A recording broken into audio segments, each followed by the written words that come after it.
much.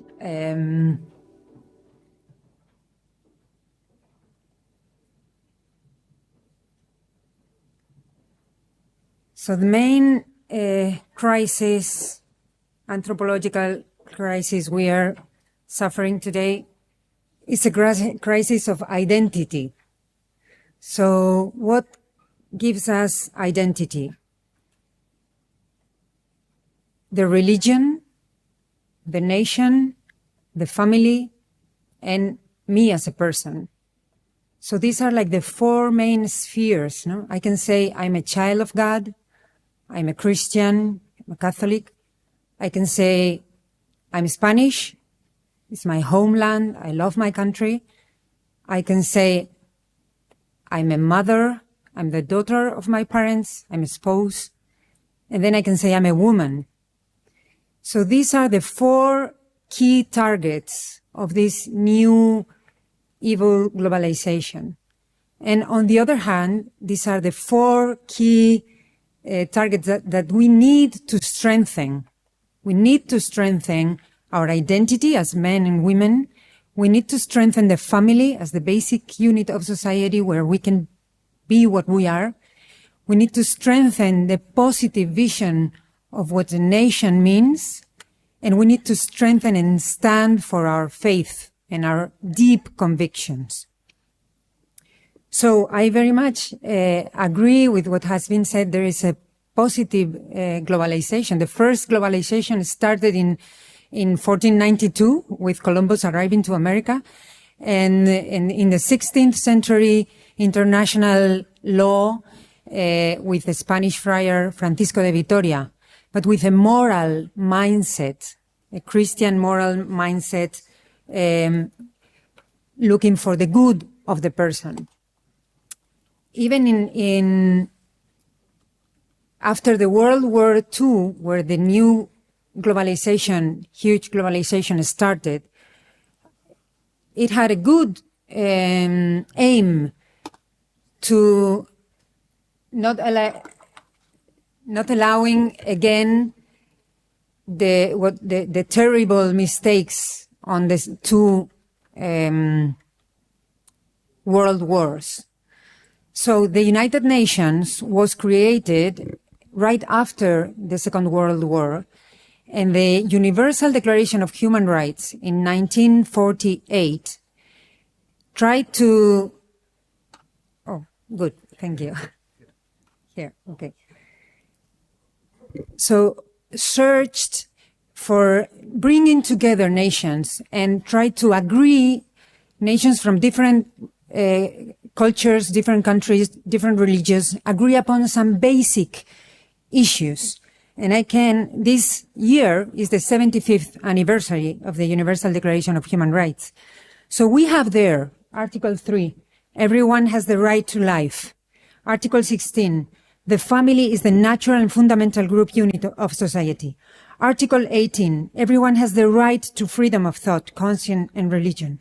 Article 19, everyone has the right to freedom of opinion and expression. Article 26, it's there. Parents have a prior right to choose the kind of education that shall be given to their children. And this one, which is important, Article 29, everyone has duties to the community. So there's universal rights, but they are subject to duties to the community. So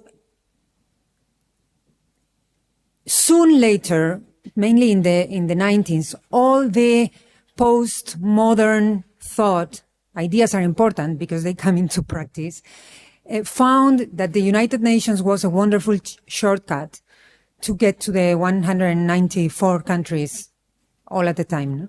So it started growing and growing, as Mario has mentioning, and the bureaucracy of the United Nations now is much more powerful than the member states themselves.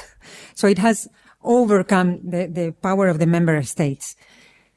And particularly in the 90s, there took place all these global conferences on the key issues: human rights, women, population development, food, habitat, the environment. Okay, so that started the shift a huge shift of the United Nations towards a new global order with a new ethical mindset, okay?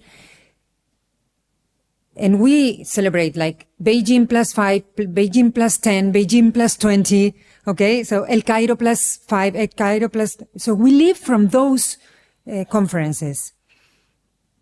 This is interesting. In the year 2000, there was the Charter of the Earth, la Carta de la Tierra, okay? Maybe you remember, after the Rio Conference on the Environment.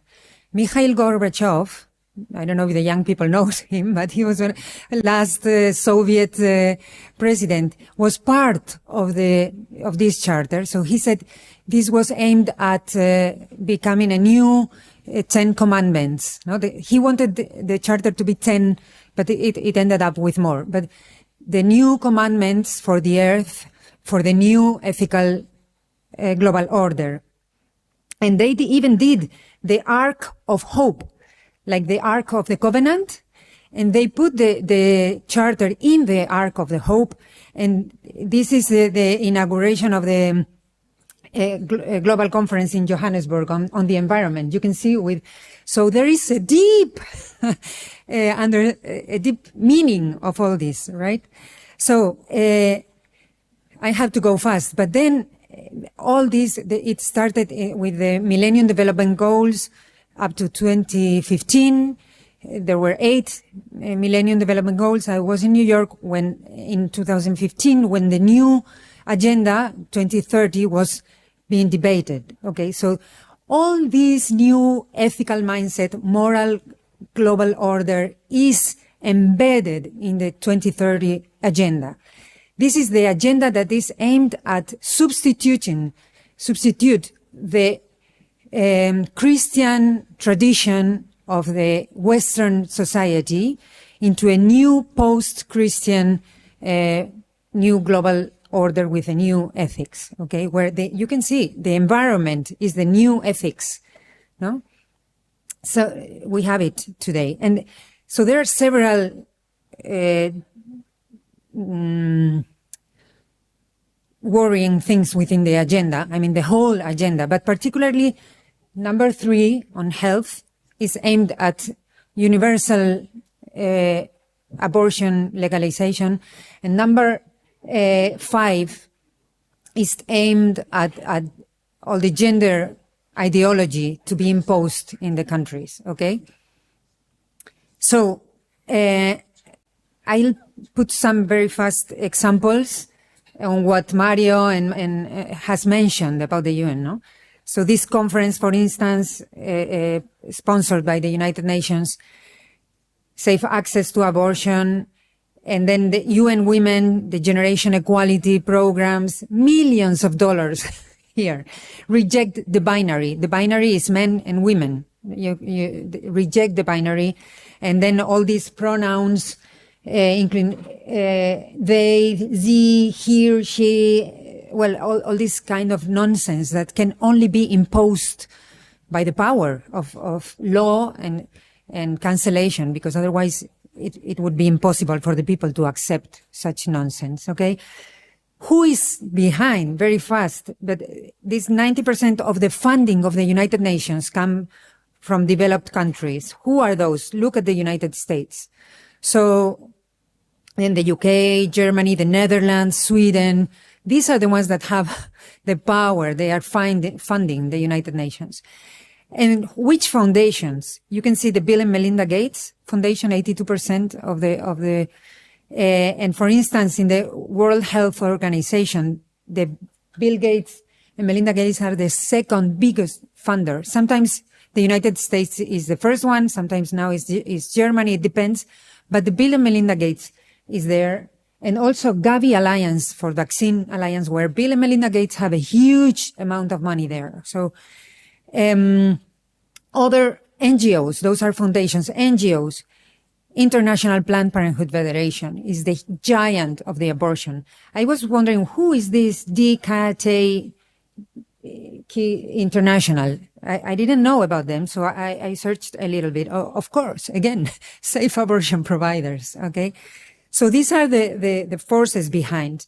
And it's the same thing all these powers have come also to the European Union, which was funded by Christians that willing to reconcile nations, like Robert Schuman and Konrad Adenauer. It was such a difficult thing only because they were true Christians and had trust one into the other. It was possible to unite the nations after such a horrible war. Okay. So now, this was in 2022 during the French presidency. You can remember Emmanuel Macron announcing our priority, climate change, and abortion as a fundamental right. And all this push on Poland and Hungary. Who is celebrating? International Planned Parenthood Federation celebrates all the EU push on and the LGBT community and so on. No? Who is celebrating the push of the European Union on Poland and Hungary? This is the international funds of the European Union. 30 million euros promoting universal sexual and reproductive health and rights in Africa. And this new Cotonou agreement, which is the agreement for the Caribbean and Pacific and African countries, is being stopped by Africa, since it should have been renewed in 2020. It's being stopped because it's full of the gender ideology and the ideological colonization. So this is the bad news, but here comes to finish with the good news. We need to build strong alliances. This is what we are doing here. And this is what you, the young generation, need to do. Build strong alliances that fundament in trust, common trust. I trust Stefan. We trust each other, so we meet, we have shared values, and so we can build strong alliances among us. We are already doing it. These are some of the international organizations which work together to counteract all this. We believe in God. We believe in the importance of the nation. We believe in the family. We believe in the personal identity. And let me finish with the example of what we are doing with the political network for values. No, we try to bring together legislators that usually feel very alone in your own parliaments, but when you come together, exchange good practices, you are strengthened, and we can have a big impact. So we have a very clear. It's not political network for values in general. Which values? It's very clear in our website, very clear in all our summits, which values we stand for. So and for us, it's very important, the youth program. So we have some of our youth program members attending this university, this summer university here. And we also have an agenda. We want to bring from the red bad side to the green. There is always one step forward. Doesn't matter where your country is. And we have examples from different countries. Okay, you are here. You can see what we've done in Spain or what was done in Ireland. I have the model legislation, and even if you are in the green, heartbeat bills in the United Nations, but there's always possibility for a step forward. And we have an example, for instance, Guatemala.